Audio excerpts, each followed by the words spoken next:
Hola, bienvenido a mi canal de historias increíbles. Disfruta mirando. Ese funeral no estaba lleno de gente, pero si en la ceremonia hubiera un extraño, lo encontraría lujoso, un lujoso ataúd de roble, gente bien vestida, costosos autos frente a las puertas del velatorio, todo indicaba que el difunto era una persona rica. Y ciertamente lo era. Estaban velando a la propietaria de una prestigiosa empresa constructora, 2 salones de belleza, una revista de moda, una persona filántropa y simplemente a una persona extraordinaria. Isabel Reyes. Hemos venido a despedirnos de una señora que hizo una significativa contribución al desarrollo económico de la ciudad, comenzó su discurso un hombre cuyo traje equivalía al sueldo de 6 meses de un ciudadano promedio, con la expresión del tremendo pesar. Se ha ido una mujer exitosa, llena de energía, hermosa. De todas las partes se oía de vez en cuando. ¡Qué fuerte! Siendo joven aún. Tan solo tenía 35. Debería vivir y vivir. Una mujer maravillosa, de Dios. ¡Qué hipocresía! Pensaba el sacerdote indignado. La impenetrable oscuridad como la tinta ante los ojos se disipaba lenta pero seguramente y finalmente, dio paso a la habitual oscuridad cuando una persona tiene los ojos cerrados. Lo primero que oyó fueron las palabras: Señor, que descanse el alma de tu sierva Isabel. Esas palabras fueron a medio cantar. Los sacerdotes suelen leer así las oraciones durante los servicios. Y para ser más precisos, durante el funeral. Ella oía voces y sollozos a su alrededor y se sentía extraña. Era como si estuviera en otra realidad. Pero de repente, le dio miedo. ¿Pero por qué experimentaba ese miedo? ¿Dónde estaba ella? La mujer no recordaba cuánto tiempo había pasado antes de haber oído la voz de su madre. Isabelita, ¿por qué nos dejaste? No tuve ni nietos. Me siento como si estuviera en mi propio funeral, pensó Isabel con indiferencia, abriendo los ojos. Y cuando se dio cuenta de que así era, su cuerpo quedó helado de horror, lo que finalmente la hizo recuperar la conciencia. ¿Cómo pudo ocurrir?, pensó Isabel. ¿Tal vez sea tan solo una pesadilla? Sin embargo, a pesar de su estado semiconsciente, comprendía cada vez más claramente que todo estaba sucediendo en la realidad. Una exitosa mujer de negocios y filántropa yacía en un ataúd y la gente reunida la lloraba. La difunta deseaba desesperadamente levantarse del ataúd y gritar que estaba viva, pero lo único para lo que tuvo fuerzas fue abrir un poco los ojos. Pero de repente Isabel se dio cuenta: hay que posponer la resurrección. Porque todo esto ocurría por alguna razón. Con un esfuerzo de voluntad, entreabrió los ojos y vio a la amante de su marido parada a un lado y grabando toda la ceremonia fúnebre con el celular. Preguntaréis: ¿cómo supo Isabel que esa espectacular rubia de unos 25 años era la amante de su marido? Sin embargo, ella lo sabía muy bien. Unos días antes de este ridículo funeral, Isabel vio con sus propios ojos cómo su marido le besaba apasionadamente a esa bestia rubia en un restaurante. En otro momento seguramente se habría ocupado de esa chava insolente. Pero Isabel se encontraba en medio de las negociaciones comerciales y no podía permitirse esas libertades en presencia de posibles socios comerciales. No, Isabel Reyes no se rebajaría a tirones de pelo y otras tonterías de mujercitas. Pero con mucho gusto le diría unas palabras a esa descarada rompehogares, las que le dejarían a esta mocosa como todas las cosas. Pero ¿para qué quedar mal si se puede dejar para más tarde? Por tal capricho del destino la sinvergüenza tan solo tuvo un ligero susto. Sin embargo, Isabel sospechaba desde hace mucho tiempo que Valentino le estaba siendo infiel. Lo clásico. Se quedaba en el trabajo hasta tarde y el cuello de su camisa a menudo estaba manchado con pintalabios de rojo vibrante. Y, por supuesto, llamadas por el trabajo. Quizás, Isabel habría permanecido en silencio. ¿Y qué? Que pone cuernos. No es ni el primero, ni el último. Anduviera y regresaría al seno de su familia. Pero la escena en el restaurante colmó el vaso. Son unos completos los sinvergüenza inconscientes. Aquella tarde Isabel decidió ponerle fin a todo eso, pero no lo hizo. Algo salió mal. Pero, ¿qué? ¿Será por eso por lo que Isabel se encontraba en un ataúd? Y entonces, por pura casualidad, su mirada se encontró con la mirada del sacerdote. En concreto, el sacerdote la miró con el rabillo del ojo. Por un segundo, en los ojos del sacerdote brilló el horror, pero, hay que reconocer, el hombre logró componerse. Es más, el sacerdote no mostró ni señales de haberlo visto todo. Por cierto, el sacerdote era bastante joven. No tenía 20 años, por supuesto, pero lejos de ser un anciano de avanzada edad. Quizás, ¿lo entendió todo?, pensó Isabel esperanzada. Estaría bien. Ahora lo principal es hacerle entender que no me delate. El padre Sergio ya se preguntaba si le había parecido que la fallecida, o no fallecida, había abierto los ojos, y decidió asegurarse de no haberse vuelto loco todavía. Para el gran asombro del padre Sergio, la mujer que yacía en el ataúd abrió un poco los ojos y luego volvió a cerrarlos. Está claro, ella me pide que no la delate, adivinó el sacerdote. Y su marido no está acá. Qué extraño, qué extraño. Y esa señorita con el celular. No se cortaba para nada. Seguramente decidieron deshacerse de ella y apoderarse de todo el capital. El padre Sergio conocía y respetaba a Isabel Reyes. Ella iba a la iglesia llevando más de una vez cosas, comida, medicamentos y, a menudo, donaba considerables sumas de dinero. A diferencia de muchas personas ricas, Isabel Reyes se dedicaba a la beneficencia no porque esté bien visto por la sociedad, sino de corazón. Sin decir más, esa maravillosa mujer ayudó a muchos. Cuando el padre Sergio, conocido en el mundo como Andrés Luna, se enteró de que tenía que celebrar el funeral de esta increíble mujer, lo consideró un honor. No se preocupe, sierva de Dios Isabel, no le delataré, pensó el sacerdote y, aprovechando el momento, tocó el cuerpo de la mujer y le apretó ligeramente la mano. Isabel suspiró aliviada.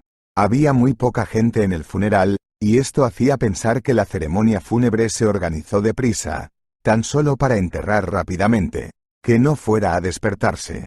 La única persona que lamentaba sinceramente la partida de Isabel era su madre. Doña Aitana miraba con indiferencia el ataúd con el cuerpo de su hija, pero, a diferencia del sacerdote, no había notado nada. Ella se acordaba. Cuando Isabel estaba en el tercer año de universidad, su padre murió.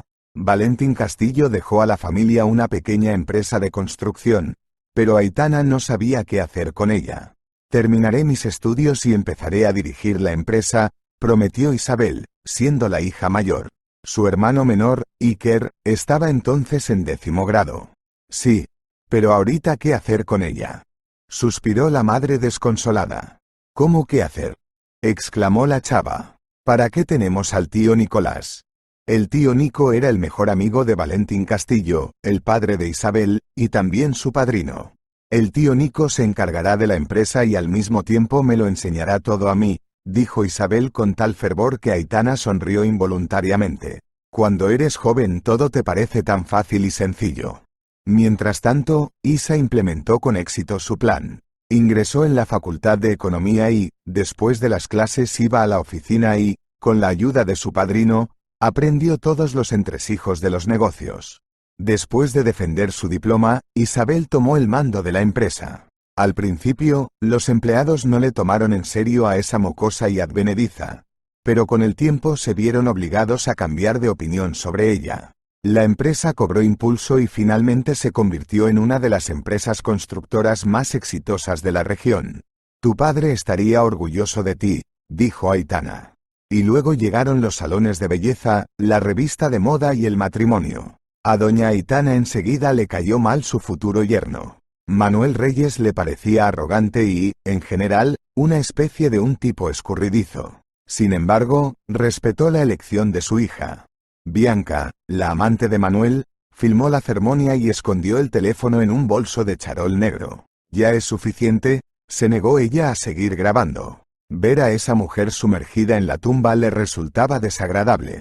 Uno de los presentes llevó a doña Aitana, la que no se encontraba bien, auto. Pronto el resto de los participantes en la procesión fúnebre se dispersaron y los robustos empleados del servicio ritual tomaron sus palas. Chavos, esperen, les ordenó el padre Sergio. Los sepultureros pusieron carrete de descontento, pero obedecieron. El sacerdote saltó dentro, abrió el ataúd y, ante los ojos de los asombrados chavos, le tendió la mano a Isabel.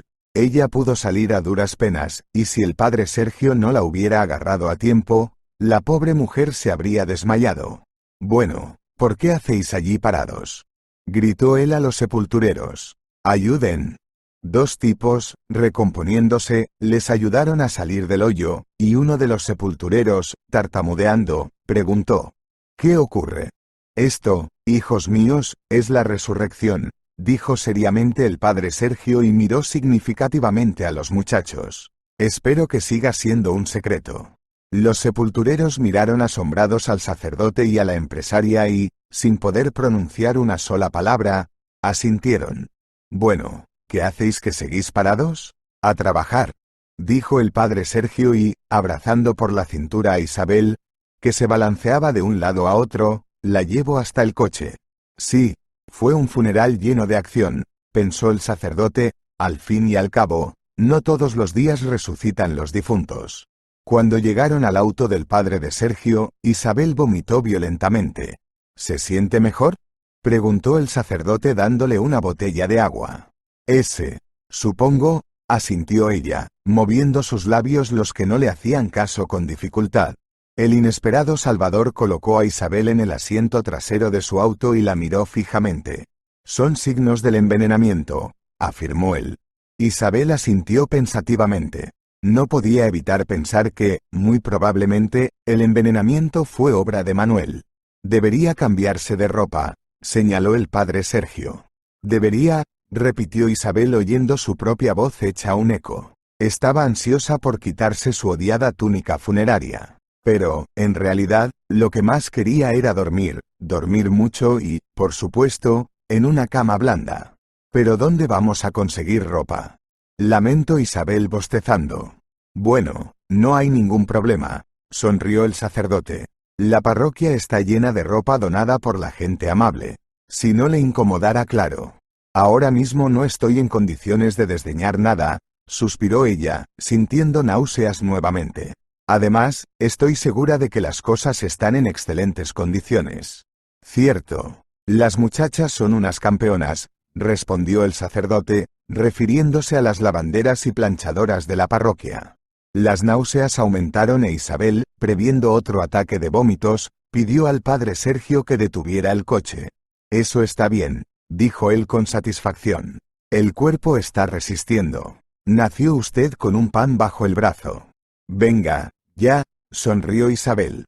«Si no fuera por usted, me habrían enterrado y quedaría en el olvido». «Eso sí, es cierto. Bueno, no platiquemos sobre cosas tristes. Está viva y el resto se arreglará». Cuando llegaron al templo, el sacerdote ayudó a Isabel a salir del auto y, al notar que todavía estaba inestable, le dijo: «Aférrese a mí». Isabel obedeció. «Chamacas, no tengan miedo», dijo el padre Sergio a las muchachas presentes cuando entraron al templo. Ellas le miraban a la invitada horrorizadas y, como si les hubieran ordenado, se santiguaban. «No es un fantasma», aseguró el sacerdote a las mujeres y les contó lo sucedido en el cementerio. El padre Sergio trajo una infusión aromática y caliente, después de la cual Isabel se sintió un poco mejor, y luego ordenó a las colaboradoras del templo que le trajeran cosas. Isabel se puso alegremente un colorido vestido de batista y unas bailarinas color carne bastante cómodas. «Me cambié de ropa, y hasta se volvió más fácil respirar. Me veo bien», pensó ella mirándose en el espejo. «Qué hermosa resulta la vida. Pero ¿a dónde iré ahora? No es posible volver a casa todavía. Aunque estaría feliz de ver el carrete de Manuel». Isabel se acordó de los lamentos de su madre y le dolió en lo más profundo de su alma. La joven rezó mentalmente para que nada le impidiera hacerle saber a su madre que estaba viva. «Bueno», dijo el padre Sergio con aprobación, al ver a Isabel vestida como una persona normal. «Se ve perfecto. Ahora iremos a mi casa y allí descansará bien. Luego decidiremos qué hacer». «¿Será conveniente?», preguntó Isabel. «Es conveniente, por supuesto, que es conveniente», le aseguró el padre Sergio. «Bueno, acá estamos», dijo el sacerdote con una sonrisa. «Bienvenida». El padre Sergio vivía en una casa grande y sólida de madera a un par de cuadras del templo. Cuando entraron al pasillo, una chamaca de unos 12 o 13 años salió a recibirlos.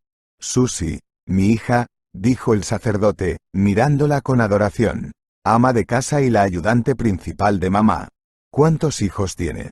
Preguntó Isabel con una sonrisa. 3. La esposa del padre Sergio, a diferencia de las colaboradoras de la iglesia, no se asustó al verla. Aparentemente, ella estaba al tanto de esta increíble historia. Bueno, bienvenidos a la tierra pecaminosa, dijo la esposa del sacerdote. Vamos a conocernos, aunque ya le conozco. Me llamo Constanza. Encantada. Igualmente, asintió ella. Bueno, ahora venga a la mesa, por favor.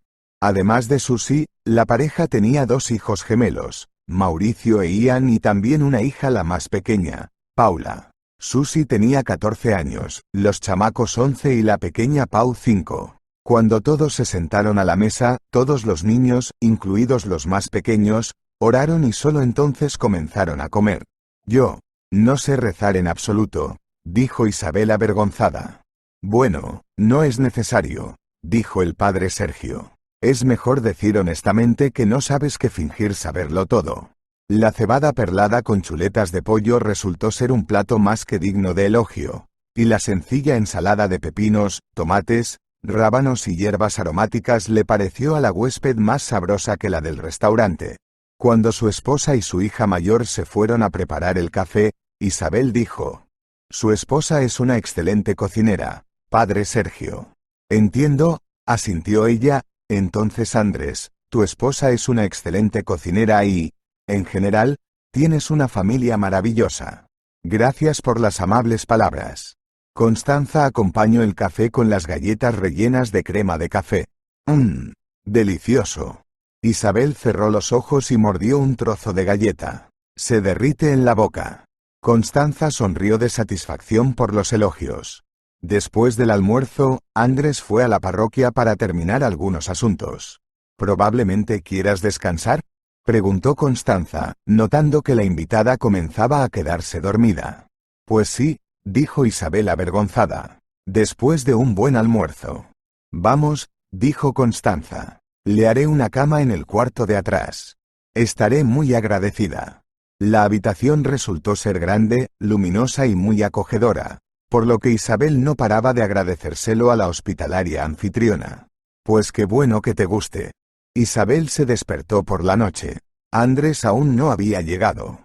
Los sacerdotes también se quedan hasta tarde en el trabajo. Constanza llevó las manos a la cabeza, y la invitada recordó lo de su marido, el que también llegaba tarde del trabajo. Y ahora esto. ¿Qué clase de pensamientos tan feos? Se reprendió Isabel a sí misma. No se puede comparar a este buen hombre con el sinvergüenza de Manuel. «Doña Isabel», le llamó Constanza. «Dígame Isabel», sonrió ella. «Isabel, tomemos un poco de café», sugirió la anfitriona. «Con mucho gusto». Las mujeres se sentaron en la terraza. Isabel miró a su alrededor y vio un cuadro del paisaje hecho a mano, y preguntó: «¿Quién ha creado esta belleza?». «Yo», respondió Constanza. «¿De verdad?», preguntó la empresaria sorprendida, que había ido a muchas casas de personas ricas, pero nunca había visto tanta belleza en ninguna parte. «Sí», asintió la esposa del sacerdote. «Vaya, tiene talento», exclamó Isabel. «Nunca he visto nada igual. Créame, tengo con qué comparar. Debería dedicarse a esto profesionalmente». «Puede», sonrió Constanza, «pero no es mi mérito, únicamente me ayudó Susie. Ella está loquita por los paisajes. ¿Sabe? Andrés, siempre platico bien sobre usted, y estoy feliz de haber tenido la oportunidad de conocer a una mujer tan única».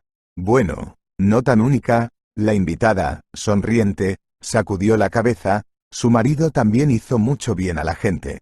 Al parecer ser sacerdote es vocacional. Constanza cambió de cara. «¿Dije algo malo?», preguntó Isabel al notar la expresión de su rostro. «Perdóneme si dije algo malo».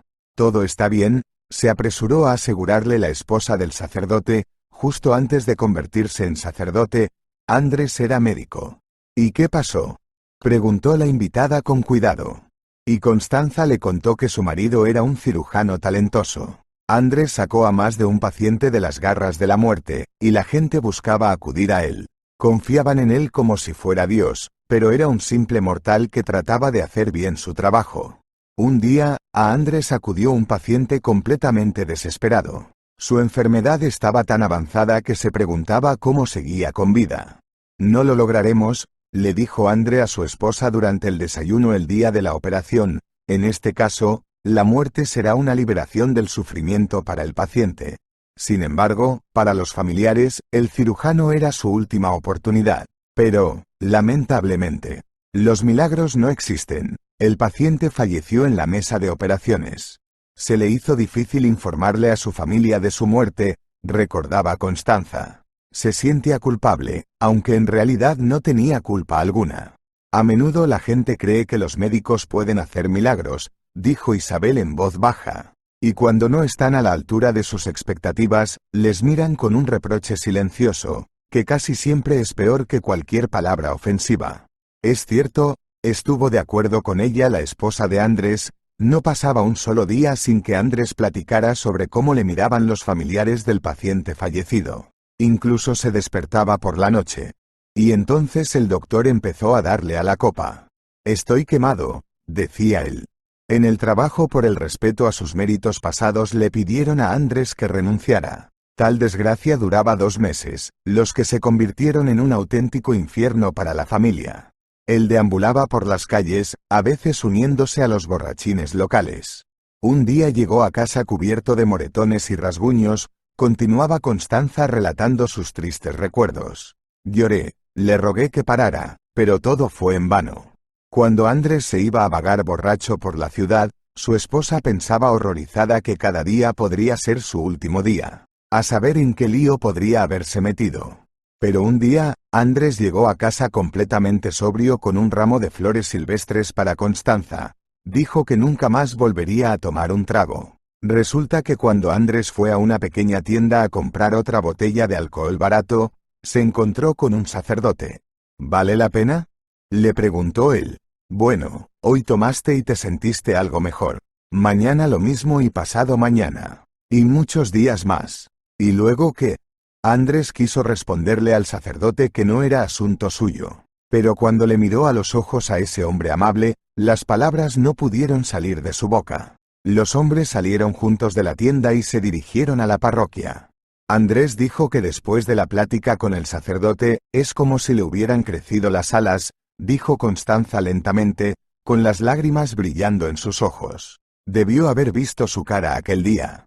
Andrés no regresó al hospital. Y un par de meses después, Constanza orgullosa le comentó a su marido sobre un fichaje nuevo. El Todopoderoso nos ha bendecido con otro miembro de la familia, dijo Andrés conmovedoramente, besando el vientre de su esposa. Por alguna razón, Isabel se sintió abrumada por la emoción y dijo: «Tienen una familia tan maravillosa». «Sí, la familia es la base», dijo Constanza seriamente y, al notar que la invitada estaba triste, agregó: «No se preocupe, aún lo tendrá todo. A una persona de tanta luz, como es usted, no lo puede ir de otra manera». «Ojalá», suspiró Isabel.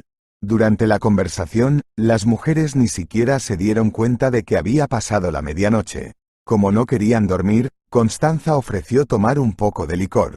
«En realidad, no tomo», dijo, «pero sería un pecado no tomar en compañía de invitados así». «¿Isabel?» «Sí. No me gustaría que Andrés se enterara de nuestra plática». «No tiene que preocuparse por ello».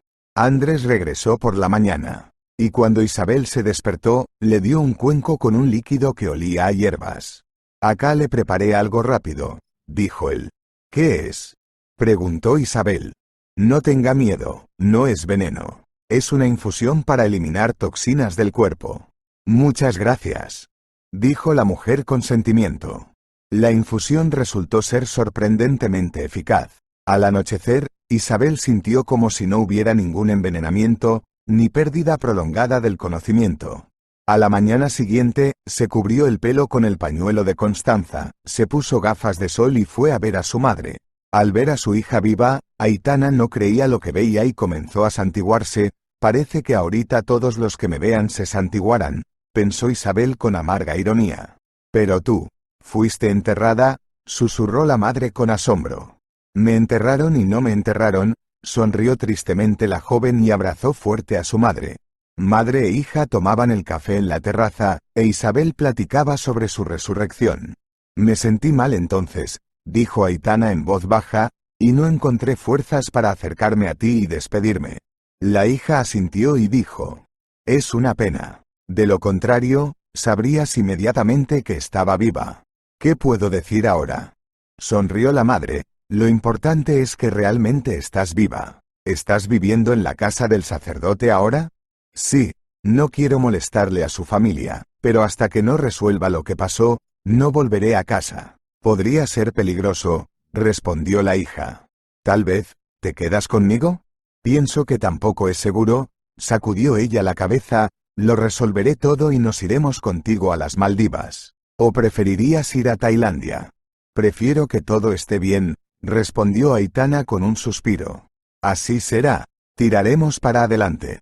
Ellas se quedaron charlando aproximadamente una hora más, y luego Isabel empezó a prepararse para volver a la casa de los Luna. No quería irse, pero entendía que hasta que todo se aclarara, no tenía sentido pensar en una estadía prolongada con su madre y otros familiares. Lo que faltaba es exponerles a ellos también al peligro. Adiós, mami, dijo Isabel besando a su madre, espero volver a vernos pronto. Que así sea, dijo la madre y la santuvo. Viviendo en la casa de los Luna, Isabel no se cansaba de admirar su ambiente familiar. Acá todos no tan solo se amaban y se respetaban, sino que también se idolatraban unos a otros. Isabel recordaba constantemente las palabras de Constanza de que todo le iba a ir bien a ella, pero, francamente, dudaba de ello. Por lo menos hasta que lo resuelve con su maridito. Después de pensarlo un poco, Isabel decidió no apresurarse en resucitar. Para empezar, decidió averiguar sobre lo que hacía Manuel. Pero ¿cómo hacerlo? Pensó Isabel. ¿Debería cambiarme de ropa y seguirlo? ¿Y si me reconoce? Puede reconocerle a usted, pero no a mí, dijo Constanza, y lucecitas traviesas bailaron en sus ojos. La invitada la miró asombrada y preguntó: ¿piensa en ir a platicar con mi marido? ¿Por qué no? Pero usted es una aventurera. Le admiró Isabel. Todos somos un poco aventureros, dijo la esposa del sacerdote. Las mujeres lo discutieron un poco y decidieron que Constanza no tenía por qué acudir a Manuel. Bueno, ¿qué le dirá ella a él? Pero las abuelas en el banquillo es otro asunto. Esa es la mejor fuente de información. Constanza llevaba un lindo y ligero vestido con un estampado rosa lila. Lo completaba un sombrero de paja de ala ancha, un pequeño bolso. Su maquillaje era un poco más llamativo de lo habitual. Suspirando profundamente, ella sacó del armario unos tacones de aguja beige. Hace 1000 años que no uso zapatos de tacón, lamentó ella, pero, como dicen, un buen resultado requiere sacrificio. El toque final fue un maquillaje llamativo y espectacular. ¿Quién es?, susurraban las abuelas al ver a una espectacular dama con sombrero.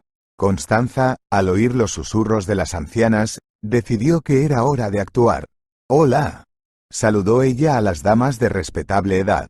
«Hola, si es que no vienes de chiste», pronunció lentamente la más corpulenta y la más seria de ellas. «¿Quién eres?». «Soy una conocida de Manuel Reyes», respondió Constanza, mirando hacia abajo. «¿Por qué bajaste la mirada?», preguntó la abuela en tono de fiscal. «¿La amante?». «Bueno», vaciló ella deliberadamente. «¿Qué va, María Lucía?», dijo otra anciana, un poco mayor para ser su amante. «Sale con más jóvenes. Y esta es una pérdida de tiempo». A Constanza ese comentario le hizo gracia. La abuelita debe saber de lo que está hablando, pensó, probablemente su maridito le engañaba con una mujer joven. «Vuelvo y repito que soy tan solo una conocida de Manuel». Constanza sonrió encantadoramente y suspiró aliviada, no quería ser ni siquiera la amante ficticia de este tipo vil. «Bueno, si conoces a Manuel, entonces deberías saber dónde está ahora», dijo María Lucía, sin dejar de mirarla. «Da la casualidad de que hace mucho que no nos vemos y no nos llamamos», dijo Constanza, «pero sé que Manuel vive acá. Así que pasé por si tenía suerte». «Vivir vive», dijo la tercera anciana, «pero Manuel fue arrestado». «¿Arrestado? ¿Pero por qué?». «¿Cómo que por qué?». «Por el asesinato de su esposa. Ayer enterraron a Isabel». Las abuelas empezaron a santiguarse, y Constanza se alejó rápidamente. Caminó hasta la cafetería más cercana y, tras hacer un pedido, sacó su celular. Después de llamar a la policía, Constanza comprobó que Manuel Reyes realmente estaba detenido, sospechoso del asesinato de su esposa. ¿Qué demonios es esto?, exclamó Isabel después de oír el relato de Constanza. No entiendo nada. Bueno, parece que tendré que salir del olvido. Al día siguiente, Isabel Reyes fue personalmente a la policía. El oficial de guardia, al ver a la empresaria resucitada, empezó a tartamudear. Pero usted. No pudo decir una palabra más e Isabel se apiadó del pobre. Cálmese, no soy un fantasma. Hubo un malentendido. En realidad, es por eso por lo que estoy acá. Como resultado, Isabel se enteró de que la detención de Manuel se basaba en una grabación audio enviada de forma anónima al departamento de la policía. La grabación contenía las voces de Manuel y su amante, quien, por cierto, también fue detenida. Ellos planeaban y platicaban sobre la eliminación del obstáculo a su felicidad. Isabel. Cada vez peor, pensó ella fastidiada. Aunque realmente me enterraran, habría una exhumación. En general, misterio sobre misterio. Acertijo número 1. ¿Quién incriminó a Manuel y a esa su amante? Acertijo número 2. ¿Con qué propósito él hizo esto y permitió que le envenenaran? Ella no entendía nada, pero estaba decidida a descubrirlo lo antes posible. ¿Y si aún estuviera en peligro? Reyes, fuera. Pepe, ¿por qué?, preguntó tímidamente Manuel, y el empleado del centro de prisión preventiva pensó que éste lo pasaría muy mal en la cárcel. Haces muchas preguntas, gritó, pensando en cómo reaccionaría este tipo ante el hecho de que su esposa estuviera viva. Realmente valió la pena verlo. Los ojos del viudo rico fracasado se abrieron hasta tal punto que los policías empezaron a temer que se les salieran de sus órbitas. Isa, susurró el asombrado. Señor, Isa, estás viva. Tal como lo ves, sonrió la esposa. Señor, qué felicidad. Manuel, dijo Isabel con cansancio, sin prestar atención a las curiosas miradas de los agentes del orden. Para ti la única felicidad es el hecho de que ya no te acusan. Y, volviéndose hacia la policía, aclaró, no está acusado. Al recibir una respuesta afirmativa, Isabel agarró con decisión a su marido de la mano y lo arrastró hasta la salida. Chicos, el concierto ha terminado, pensó ella sonriendo, mirando de reojo a los policías, peor de chismosos que las mujeres, de verdad. Sube al coche, ordenó Isabel. ¿A dónde vamos ahorita?, preguntó Manuel. Primeramente a casa. La esposa se encogió de hombros, pensando una vez más en el sacerdote con gratitud. Fue él quien le prestó el auto a Isabel. Los Reyes entraron en el apartamento e Isabel, sin decir palabra, entró en el dormitorio y empezó a meter las cosas de Manuel en la maleta más grande que tenían. ¿Nos vamos a alguna parte?, preguntó él. Isabel miró a su marido sorprendida. ¿Estará bromeando? Nosotros no. Tú te vas, corrigió Isabel. ¿De verdad crees que después de lo sucedido viviré contigo bajo el mismo techo? No, Manuel, yo me quiero. Entiendo, dijo humildemente el marido y, cayendo a sus pies, comenzó a sollozar y a suplicar su perdón. Isabelita. Se lamentaba él. Querida mía. Te lo ruego, perdóname. ¿Que te perdone?, exclamó Isabel. Escuché bien. Yo te importo un carajo, me cagaste en el alma, ¿y debo perdonarte? Casi me envenenas. Pero no te envenené, sollozó Manuel, untándose la cara con lágrimas de cocodrilo, y de todos modos, aquel día no tuve tiempo de poner el veneno en tu comida. Yo solo lo estaba pensando. Isabel se rió histéricamente, pero de repente se calmó y dijo de un suspiro. Bueno, al menos estás siendo honesto. Vete ahora mismo. ¿Qué? Andrés quedó desconcertado. Lo que oyes. Te vas. He recogido tus cosas. Mi abogado se comunicará contigo. Seguro que entiendes para qué. ¿A dónde iré? Eso no me preocupa en absoluto, espetó Isabel y deliberadamente se dio la vuelta. Al despedirse de su ya ex esposo, suspiró aliviada. Isabel hizo café y, llevando la taza de bebida aromática y sus galletas de chocolate favoritas, se dirigió al dormitorio. Tomó un sorbo de café y trató de recrear en su memoria los acontecimientos de aquella desafortunada velada. Entonces, pongamos las cosas en orden, dijo Isabel a sí misma. ¿Quién estaba en casa aparte de Manuel?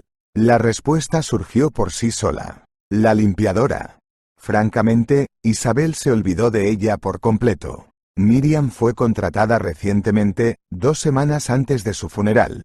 Contratar una empleada doméstica fue idea de Manuel. Es que son gente ocupada y una limpiadora no les vendría mal. Miriam era bastante joven y la empresaria se preguntaba si ella y Manuel habrían tenido una aventura. Sin embargo, ahora ya no importaba. Aunque quién sabe. De una forma u otra, Isabel comprendía que solo la limpiadora podía poner veneno en su jugo de naranja, que ella misma le pidió a Miriam que lo preparara. Por tanto, la grabación de la conversación entre su marido y la amante de aquel, y al mismo tiempo de sus cariñitos en el dormitorio familiar, fue obra suya también. Sería bueno saber con qué propósito la amante de Manuel grababa mi funeral, pensó Isabel. En cualquier caso, debería tener una plática detallada con la limpiadora. Ella estaba segura, la conversación con Miriam aclarará mucho, o hasta todo. Isabel se acordó que por el camino Manuel dijo que la limpiadora había ido a visitar a una amiga. Hablando del rey de Roma, asoma, pensó Isabel al oír el chirrido de la llave en la cerradura. Hola, cantó Miriam y añadió obsequiosamente, bienvenida al mundo de los vivos. Le estoy muy agradecida, asintió la anfitriona y dijo decidida. Miriam, tenemos que platicar. Claro, ¿por qué no? La limpiadora se encogió de hombros, e Isabel pensó que esta joven no andaba con rodeos. Aunque, ¿qué tiene de asombroso? Si las conclusiones de Isabel eran ciertas, y así era, entonces una lengua sin pelos no era lo peor. Miriam, no me andaré con rodeos, dijo ella con dureza. ¿La grabación audio la enviaste tú a la policía? ¿Está platicando sobre esa grabación en la que Manuel y su amante hacían el amor y luego tenían una conversación muy interesante? Miriam se animó, diga, quedó genial. Tal vez, asintió Isabel, echándole una mala mirada a la limpiadora. Bueno, ¿y qué me hará? La chava puso las manos en las caderas, primero averigüe qué de qué y luego interrogue. Eso es lo que estoy tratando de hacer. La empresaria hizo las manos un gesto de desentendimiento. ¿Qué interés tienes en toda esta historia? Tal, que soy hija ilegítima de su difunto padre. Gritó Miriam, ¿qué me está mirando? Su padre, es decir, nuestro padre, era un tremendo mujeriego. Le encantaba poner cuernos, pero no quería ocuparse de los chamacos nacidos fuera del matrimonio. Nunca me reconoció. Cuando yo tenía 10 años, mi madre murió. ¿Sabe de qué murió? Su corazón no pudo soportar la carga, porque mi mamá se vio obligada a tener 3 trabajos para sostenerme. Las lágrimas brillaron en los ojos de la limpiadora, pero parecía que la chava no las notara. Isabel la escuchaba y no creía que Miriam estuviera platicando sobre su padre. Es que simplemente no podía ser cierto. Luego me llevaron a un orfanato, lo que me pareció un paraíso. Continuó la chava, tuve que sobrevivir allí. Pero la comida era deliciosa y caliente. Comía todos los días. Pero ¿cómo supiste que somos medio hermanas? Miriam sonrió nerviosamente, es muy sencillo. Antes de graduarme, una maestra me contó el secreto de mi origen. Entonces decidí vengarme de mi hermana porque ella lo tenía todo, mientras yo vivía a medio comer y tenía que aguantar las burlas de mis compañeros porque no tenía nada que ponerme. Al principio, Miriam planeaba gastarle pequeñas perradas a Isabel. Por ejemplo, escribir una palabra conocida de 5 letras en su auto blanco como la nieve con un clavo o, al meterse al portal, dañar la puerta o prenderle fuego. Pero luego se dio cuenta de que todo aquello no era lo suficientemente malo, y te pueden multar. Pero ¿de dónde una graduada de un orfanato que trabaja como limpiadora saca dinero extra? No, Miriam tenía la intención de vengarse de su medio hermana por completo. Isabelita es una chava rica, así que comparta, pensaba ella vengativamente. En el fondo de su alma, Miriam comprendía que Isabel no tenía culpa ninguna. Los hijos no son responsables de los actos de sus padres. Pero su padre murió hace mucho tiempo, e Isabel seguía viva. Por lo tanto, ella tenía que rendirle cuentas. Solo que para vengarse era necesario entrar en la casa de la hermana. ¿Pero cómo? Miriam vio una película en la que una chava consiguió un empleo como ama de llaves en la casa de gente rica para vengar a su madre. Pensó, ¿y yo qué? ¿Soy peor? Estaré cerca de ella y tendré muchas oportunidades. Para conseguir el trabajo en la casa de los reyes, Miriam tuvo que ser ingeniosa. Ella le estuvo siguiendo a Manuel cerca del centro de negocios y le ofreció sin rodeos sus servicios. Vine de lejos y no tengo a dónde ir, dijo, quizás necesiten una empleada. El hombre lo pensó y aceptó. De ese modo Miriam consiguió un empleo en la casa de su media hermana. Y un buen día le invitó a Isabel a un poderoso veneno. ¿Pero con qué contabas? Preguntó Isabel atónita. ¿Cómo que con qué? La limpiadora se encogió de hombros. Consulté con un abogado y me dijo que yo también tengo derecho a una parte de la herencia de mi padre. Si se prueba la consanguinidad, resaltó ella, y se probará. Es tu derecho. Y ahora, largo de aquí.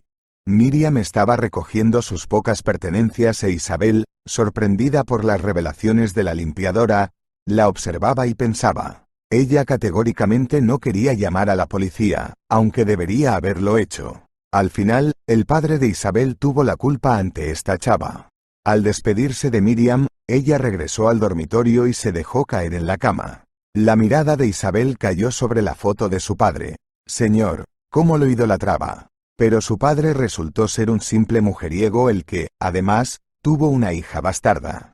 No te apresures a juzgar.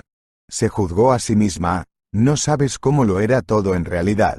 De repente, a Isabel se le ocurrió que Miriam sabía que era hija de Castillo solo a juzgar por las palabras de su maestra en el orfanato. ¿Pero quién le contó esto a la maestra?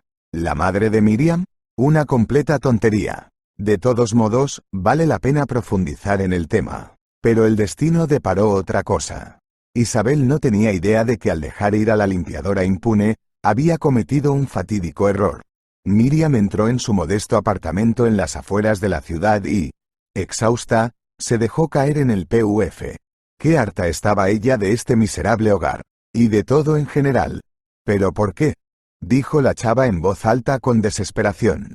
¿Por qué algunos lo tienen todo, y otros nada? Miriam miró con odio los muebles viejos, comprados de segunda mano, las reparaciones económicas y decidió luchar. Debe conseguir a toda costa lo que le corresponde por ley. De repente, a Miriam se le ocurrió que no podría arreglárselas sin un aliado. ¿Pero dónde lo va a encontrar? ¿Quizás, el abogado al que consultó? Por cierto, él la miraba no sin interés. ¿Por qué no? Puede ofrecerle al abogado el dinero que ella le exigirá a su hermana como compensación por los años de penurias. De una forma u otra, esto no se puede hacer sin un abogado competente. Y la muchacha marcó el número del abogado. ¿Tiene el resultado de la prueba de ADN? Preguntó Víctor Espinoza afanosamente. No, pero... No trabajo fiando, interrumpió el abogado. Además, se desconoce si será positivo. No, querida señorita, necesito garantías, las que usted no puede darme. Así que, no, que le vaya bien. Necesito garantías, se burló Miriam del abogado y, de repente, se dio cuenta, Bianca claro. Y la chava agarró el teléfono. Miriam llamó a Manuel, y él le dio el número de teléfono de su amante sin poner ninguna pega. Al obtener su número de teléfono, Miriam le llamó sin demora. ¿Cómo te atreves a llamarme? Exclamó aquella, ¿crees que no me di cuenta de quién era el responsable de enviar el audio a la policía? No tenemos nada de qué platicar. Espera. No se rendía la vengadora, si tú y yo unimos fuerzas. Vete al carajo. Miriam estaba furiosa. No quería creer que había perdido. No. Gritó ella, no. Miriam gritó tan fuerte que no oyó inmediatamente sonar el celular. Sí. Respondió ella. ¿Qué querías ofrecerme? Preguntó Bianca, la amante de Manuel. Las chavas acordaron quedar en una cafetería. ¿Debe morir? Soltó Miriam, echando un rayo con los ojos de tal modo que Bianca dudara de su cordura. De hecho, ella no estaba en contra de eso, pero ¿cómo realizar el plan? De repente, Bianca empezó a verlo todo negro y un segundo después sintió náuseas. Ahorita vuelvo, murmuró ella y salió como una bala de la mesa. ¿Qué te ocurre? Preguntó Miriam cuando Bianca regresó. No lo sé, Ella sacudió la cabeza y tomó un sorbo de agua fría con limón. ¿No estarás por casualidad? ¿El qué? Preguntó Bianca desconcertada. Pareces ser una mujer adulta, ¿y no sabes lo que sucede tras la relación entre un hombre y una mujer? Sonrió Miriam. Venga, no pongas esa cara. Realmente no me importa, pero podría ser una carta que sacar de la manga.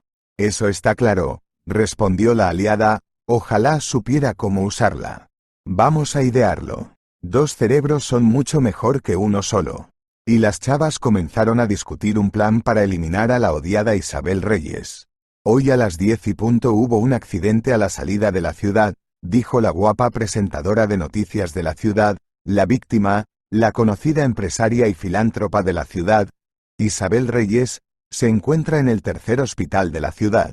El estado de Isabel es crítico, pero los médicos están haciendo todo lo posible. Como se supo, la causa del accidente fueron frenos defectuosos. La presentadora mencionó el reciente funeral y finalizó su mensaje. ¿A quién le beneficia la muerte de la empresaria? La policía está buscando una respuesta a esta pregunta. Maldita sea. Maldijo Bianca y marcó el número de Miriam. ¿Has oído las últimas noticias?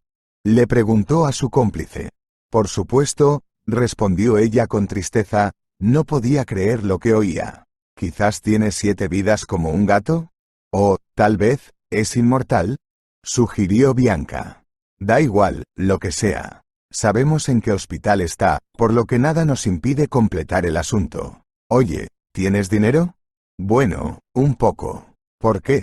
Hay que consultarlo con un abogado, dijo pensativamente Miriam, no sea que nos quedemos sin nada. Las palabras de la locutora sobre el estado crítico de Isabel sonaron demasiado optimistas. Después del accidente, Isabel Reyes se convirtió prácticamente en un vegetal. Estuvo en coma durante un mes entero y cuando se despertó se dio cuenta de que no podrá caminar. Fuera mejor que yo muriera en aquel entonces, aquella la primera vez, pensaba Isabel. ¿Cómo que la probabilidad de consanguinidad es de 0%?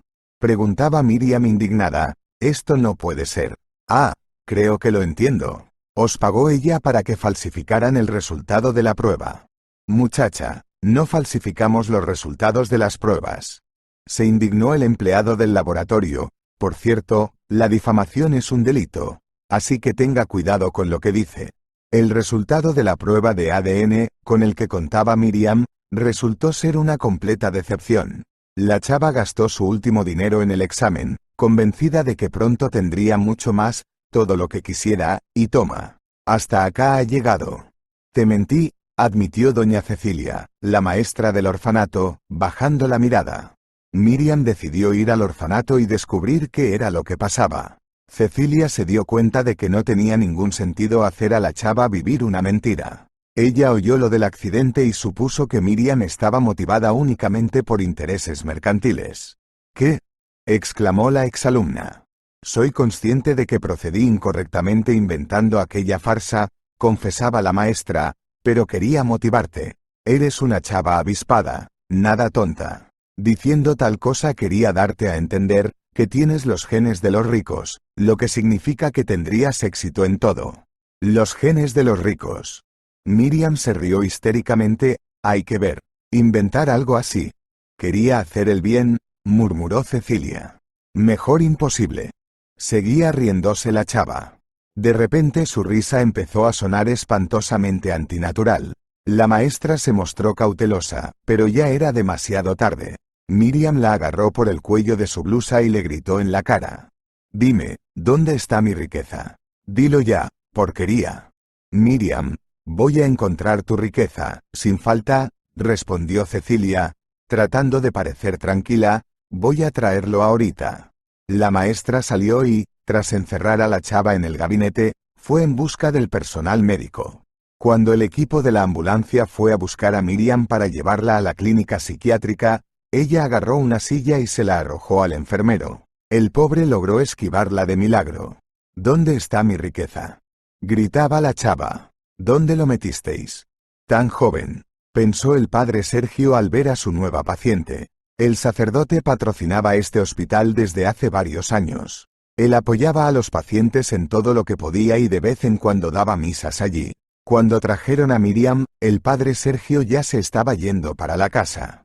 Mientras tanto, su cómplice no se estaba perdiendo el tiempo en vano. Si Bianca se hubiera enterado de que le habían llevado a Miriam a un hospital psiquiátrico, se habría encogido de hombros con indiferencia. Las chavas estaban unidas por el deseo de deshacerse de Isabel y no tenían nada más en común. Ella realmente estaba embarazada de Manuel y ya sabía que le habían detenido nuevamente. Parece que esta vez no saldrá con la suya, pensó Bianca. Bueno, eso le venía bien.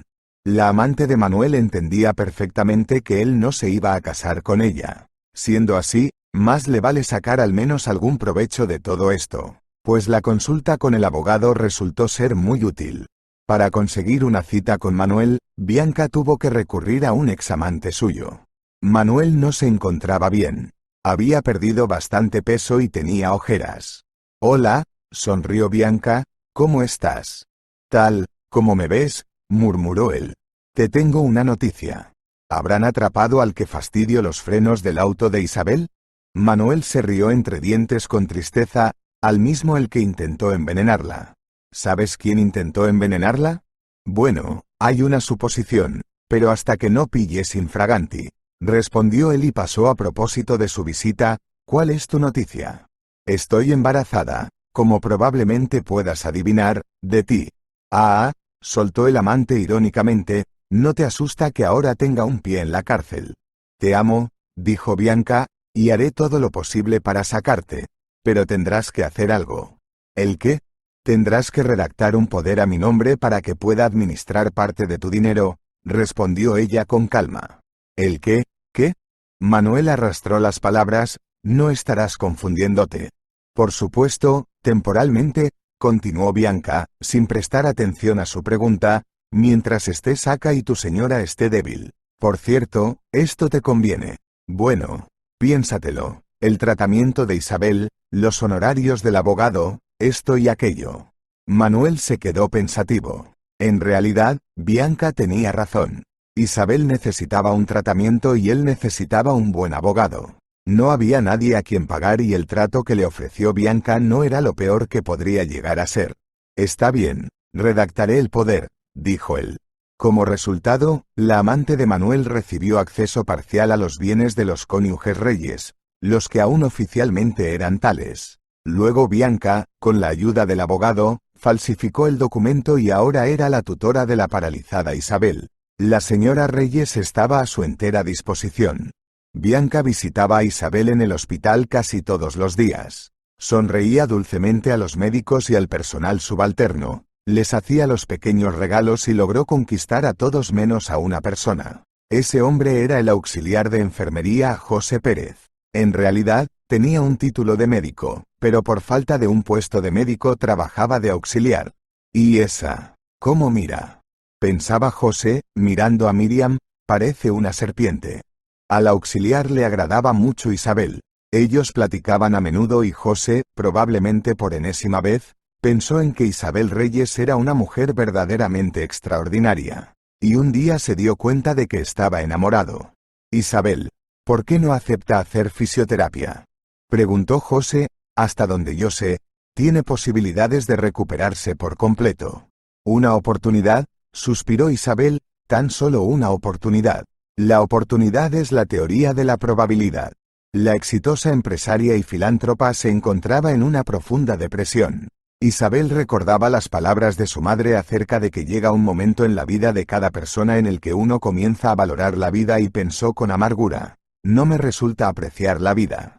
Isabel ni sospechaba que el momento en el que llegaría a apreciar la vida estaba a la vuelta de la esquina. José estaba atormentado por un mal presentimiento. El auxiliar no entendía el porqué, pero no podía estar tranquilo. José nunca había esperado con tanta impaciencia el turno de noche. Y cuando llegó el momento, llegó al hospital en un tiempo récord. Cuando José entró en la habitación de Isabel que dormía, su corazón empezó a latir con fuerza. ¿Quién eres? Le preguntó él a una mujer alta y esbelta, la que tenía en la cabeza una peluca negra. ¿Qué estás haciendo acá? Yo. José, es ella, dijo con la voz temblorosa la paciente al despertar, es la amante de mi marido. A Bianca sorprendida se le cayó la jeringa con la que tenía la intención de completar lo que no había logrado hace 3 meses y salió de la habitación, pero no salió con la suya, la pilló el guardia de seguridad que llegó a tiempo. Unos días después, José se puso en contacto con el padre Sergio y los hombres lograron convencer a Isabel para que hiciera fisioterapia. Comenzó a hacerlo según un método especial y, al cabo de unos meses, empezó a caminar. Sí, con un bastón, pero ya era algo. Todos los hechos de Bianca fueron revelados y no tuvo más remedio que confesarlo todo, desde el intento del asesinato hasta el fraude de documentos. Bianca dio a luz una hija, pero media hora tras el nacimiento, falleció debido a una grave pérdida de sangre. No me merezco tanta felicidad, dijo José, acariciando a un plan a la barriguita de Isabel. Crecerá en un par de meses, pero por ahora. Isabel estaba peinando a Alejandrita, la hija de Manuel y Bianca, de quien la pareja tomó la custodia casi inmediatamente tras su nacimiento. No te hagas, sonrió Isabel, sin quitarle el ojo a su hija, tú sí que te lo mereces, y aún más. Me salvaste la vida, y nunca me cansaré de agradecértelo. ¿Entonces este bebé nacerá en señal de agradecimiento? Se rió José en voz baja. Sí, susurró ella, siendo su esposa, con una sonrisa, para ambos, por el hecho de habernos encontrado. Si te ha gustado la historia, por favor dale un me gusta y suscríbete al canal.